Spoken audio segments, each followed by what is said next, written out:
Embark on a journey to greatness. Get ready for adrenaline-fueled battles and a chance to claim your place in the galaxy. Grab controls of your ship, gear up for the fight, and unleash your ambition to conquer and build a new empire in the vastness of space. What's going on, guys? Mike with Iceberg Gaming here. Today we are checking out SpaceBourne 2. SpaceBourne 2 is a single-player, open universe RPG and third-person shooter game with an abundance of features, including role-playing, mining, trading, piracy, crafting, and deep exploration.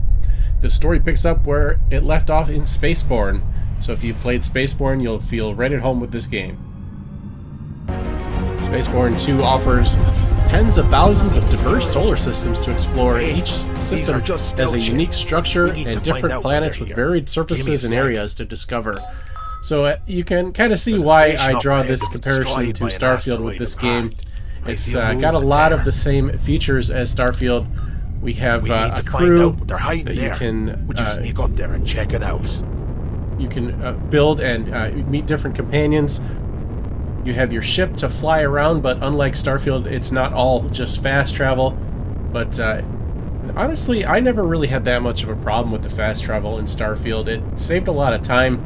Yeah, it wasn't like realistic or anything. You didn't have to fly through space, but at the same time, it saved a lot of time, let you do what you wanted to do when you wanted to do it, instead of having to travel all over the place. It also has both the ship and the ground combat like Starfield. To me, both Starfield and SpaceBourne feel kind of like an open world version of Mass Effect. Mass Effect is the first game that I've ever played that was something like this. Now, in some ways, in my opinion, this game looks better than Starfield, and in some ways it looks worse. Especially this starter town planet needs a lot of work. This sandy town is not that great to look at, but keep in mind this game is in early access, so this is subject to change.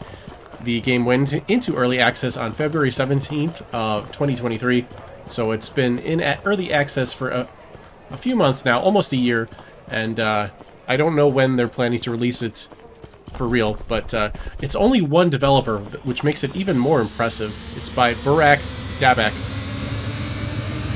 And whereas Starfield cost $70, this game is only $20, and in my opinion, you're going to get around the same amount of time and enjoyment out of each game. They're very similar games, a lot of the same things, like I said, the companions, the crew, the space combat, ground combat. You also have different factions you can join as well, the same as in Starfield.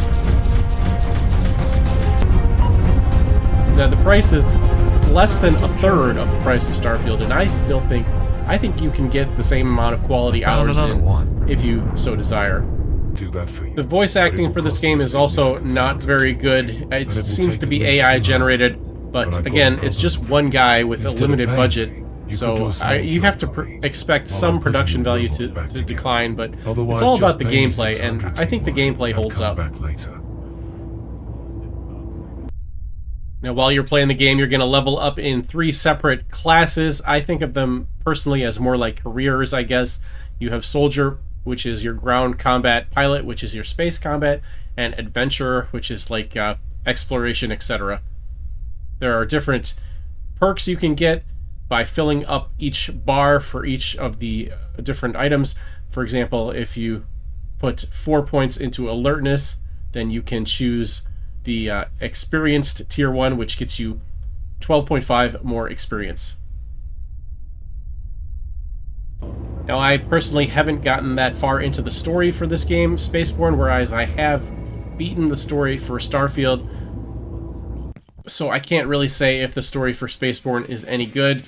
And I personally like story. I find it very important, but I mean, as long as it's serviceable, if the gameplay wins out, then it's fine.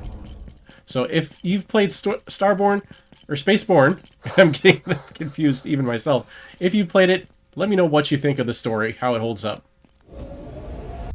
I really can't get over the fact that one guy made this by himself and got this much content into it, this many different systems, this many different ways to level up, different factions, etc. It's a huge amount of content, especially considering one guy did it on his own. I think it's a him.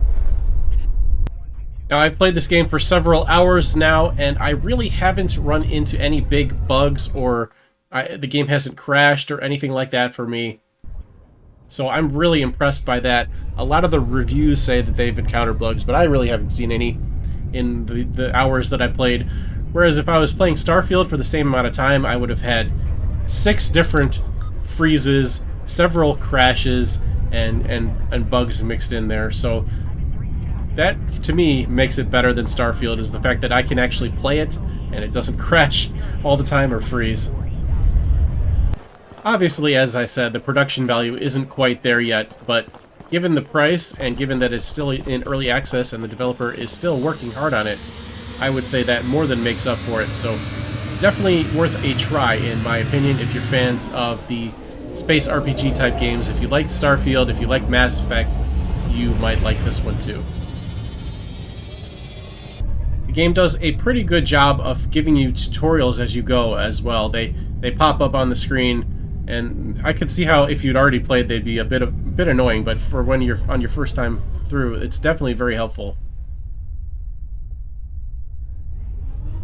There's also obviously a gear upgrade system. You can purchase goods from vendors, you can find them off of enemies you're killing. There's also a ton of different ships and ship weaponry. The ships go for millions of currency. The currency in the game is TY.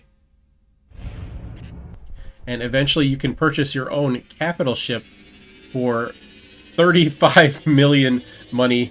Now, for comparison, in my several hours of playing the game, I only had about like 2,000 or 3,000 money. So there you go. You've got a long ways to go before you're going to be able to afford the capital ship. And I believe eventually you'll be able to have a whole fleet of ships following you around, so it'll be good to have a capital ship for your flagship, and then have other ships around as well. That seems pretty cool, but I didn't get that far myself.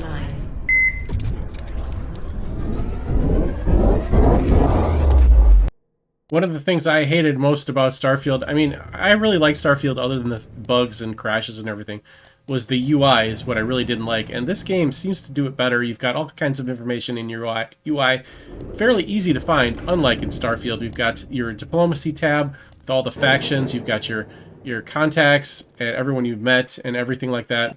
You can easily see your character, your levels, all your gear, what's in your ship, in your cargo, etc., etc. There are a lot of skills to level up in SpaceBourne, but the game does a pretty good job of telling you what each one does. So that is both a good thing and a bad thing, in my opinion. It's good that it tells you what each thing does and you can customize, but it can be a little complicated with all that stuff. So it's both a blessing and a curse to have all the different stats and everything. The galaxy map and the system maps are a little bit confusing and hard to work with, but I'm sure you get used to them after you play them for a little while.